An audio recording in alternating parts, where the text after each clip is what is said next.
What you're about to see is an episode of Down to Earth with JP, a show where my friend Jonathan Payne is going to give you his breakdown and review of an episode of The Chosen, which is the first ever multi-season show covering the life of Jesus Christ. If you want a more in-depth breakdown and analysis of that, me, Jonathan, and some of my other friends have gotten together and we have given you those, and those are available if you go to this channel and find our playlist entitled The Chosen, and we go through each episode in depth, scene by scene, breaking down everything you want to know about the show.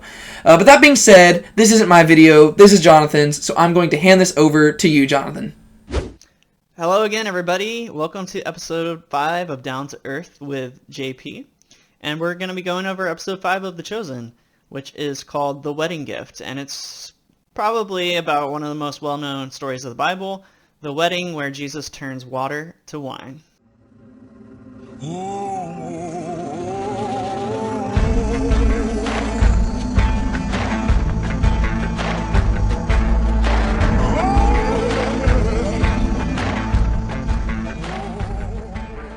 So this episode starts with a flashback of another story that we know from the Bible, which is really cool. We get to see the story of when Jesus leaves his parents as a kid to go teach in the temples. And we see Mary, his mother Mary, calling out to him like a marketplace, and she's talking to someone like, hey, do you know where he is? Have you seen him? It's been like 3 days. And he shows up, and they're upset with him, but he's like, I'm teaching with my father. And this is obviously a story we have in the Bible that many Christians know this story and have read about it. It was just cool to see this visualized, and to start the episode with this because it's going to kind of show the character of Jesus and also introduce us to his mother and his relationship with his mother, which is very important and crucial to the story of this episode. So I thought that was really cool to start with that story. I'm glad we got to see some of those like flashbacks to him before where we started in the show in the episode 1. So hopefully we can see more of those. Those are always cool to see. So in this episode, we get introduced to a lot of new characters that are important for this story of the Bible, but not necessarily to the entire episode. So I won't go through all the different characters we see. But some notable ones are for sure Thomas, who is in this episode. I don't know what he is exactly in it. He provides like services for like weddings and stuff, the meals, the food, and the wine and stuff. And his partner is this woman that is has a vineyard and provides wine, and they work together, and that's his business. They don't go into too much detail about it, but this is also not necessarily how Jesus meets Thomas in the Bible. We have a little information in the Bible about how he met Jesus, how Jesus first called him to join them. I think that it says that he was a fisherman, but obviously in this one, that's not the origin that they give him, which is fine because that's not critical to like the gospel or salvation or anything like that. It's just to set up, I think it was a cool way to set up this character and Jesus' impact on him. Since we don't have that in the scripture, they kind of improvised his story to fit into more of a consistent narrative. And it's kind of cool to have a character that's not also a fisherman, because a lot of the other ones are also fishermen, which is fine, which leads into the saying, you're no longer going to fish for fish, you're going to be fisher of men. But it was cool to see kind of a different profession and a different story and how that ties into this famous miracle that Jesus did. So yeah, so he's running this business with this woman, and they're there to provide food and things for the wedding. And then also another important character that we see in this episode at the wedding is Jesus' mother, Mary. Who we get to see her in the opening of the episode, and then again as she is, I believe, related to the family of the bride. That was a little confusing because there are a bunch of new characters, and just important to know that Mary is either good friends or family with the bride's family, and so she's crucial in the party, in the wedding. So, which will play into it later, and we do know that that's the fact that she is close to this family. Otherwise, she wouldn't be at the wedding. So she invites Jesus to come because she hasn't seen him in a while, and she's family, so she invites them. Yeah, so in this episode, we get to see a really cool interaction with Simon and Eden. I love seeing them together.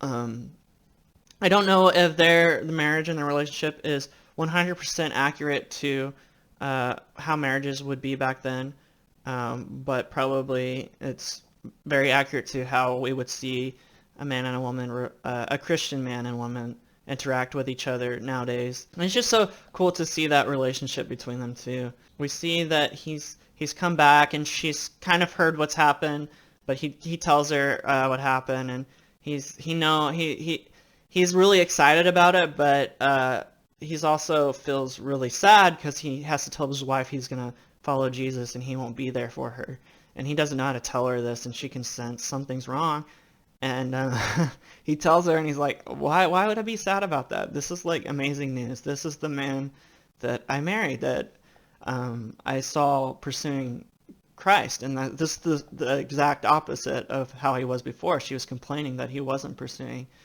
God enough, and now he's wanting to do that, and of course she loves to see that.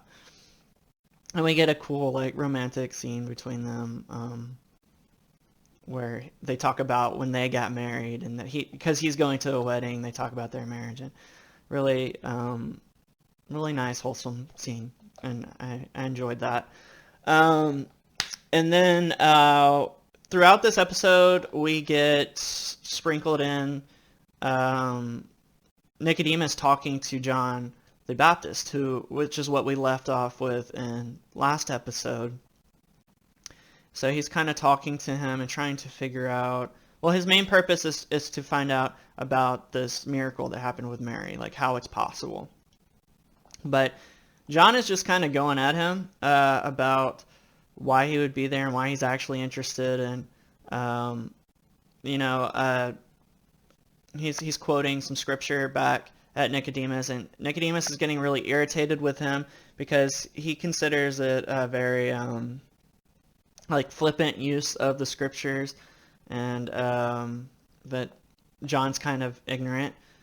And it just kind of shows that Nicodemus is a very curious, and he's been open-minded about a lot of this, that maybe this Jesus character, well, he hasn't met Jesus yet, obviously. He only knows about Jesus, but maybe all this stuff is happening because there's some changes coming to our traditions and the way we think about what the Bible meant. But we see that even though that is going on when he's talking to the Pharisees, we see kind of the opposite side of him when he's talking to John. He's very stubborn, and we kind of see that that visualization of what we have of Pharisees when he's interacting with him, not really wanting to listen to him, and resistant because John is very like accusatory towards him, which rightfully he is, but Nicodemus doesn't like that much. So, but you see that he's still listening to John, and he still wants to know. He still wants to gain answers and truth from him. But you see that interaction throughout the episode. One thing about this episode is that there's an interaction in the beginning with his mother where she's asking him to not ever leave them again like he did as a kid, and she says please, and it like focuses on her face. And then we see the same thing happen whenever she's wanting Jesus to help at the wedding. She is saying please, like, to do this, and I don't know how I felt about that, the way that they showed it, and it wasn't really what I imagined or thought it was trying to say in the Bible. But I do like the message that they're trying to say that this was not where he planned to begin his miracles and become known, but because of his obedience and love for his mother, he was going to do it anyways. But I think it's very important to know that this was Jesus' choice, that he did not have to do this, but he did it because of his love for his mother. So, because that's a very important factor in this story, is that Jesus was not ready to expose himself to the public, like miracle-wise yet. So, but he ended up doing it because of his mom. And I think that's what they were trying to get across with it. I just didn't really prefer the way that they showed that he did it, and I don't know how they would do it instead. But I just know that, like, it was kind of weird to me the way they showed that. But I like the message that they're trying to get across from it.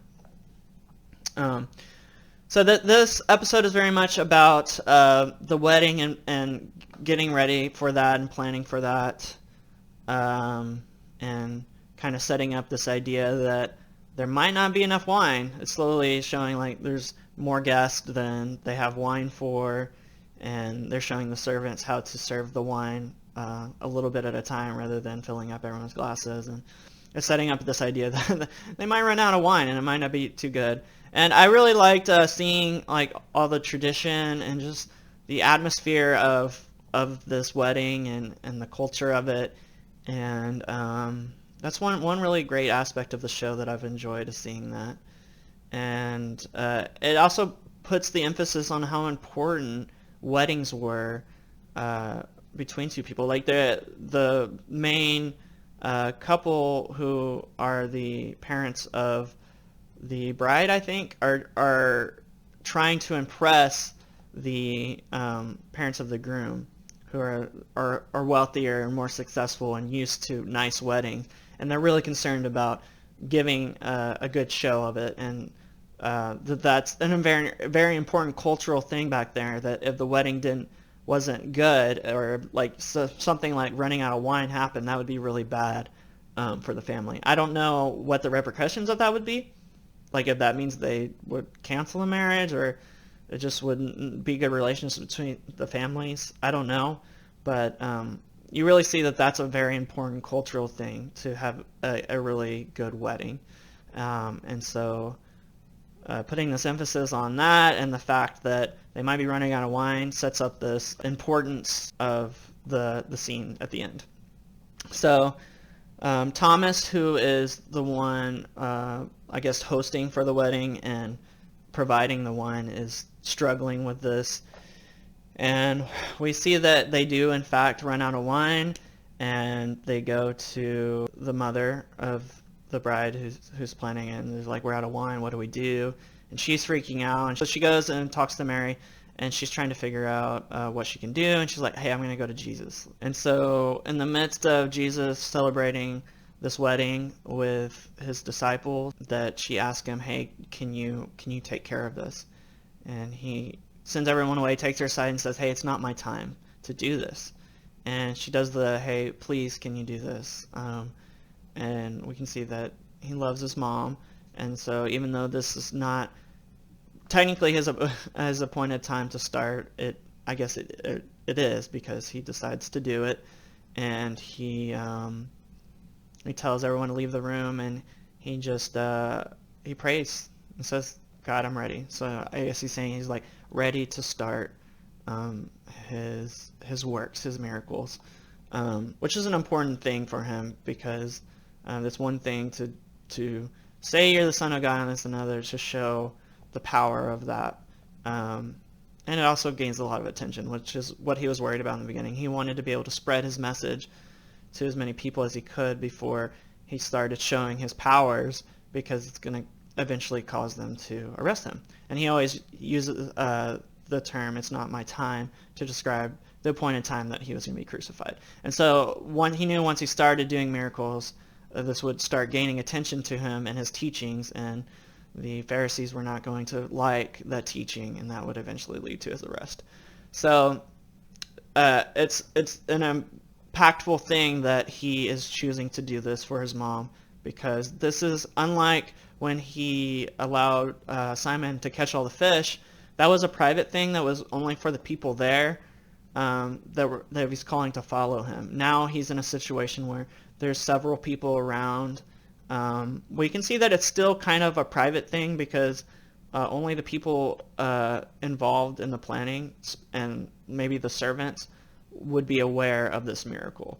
But it's still a case where those weren't people that were going to follow him, and we're going to see that in later episodes the word gets out of what happened here slowly to other people.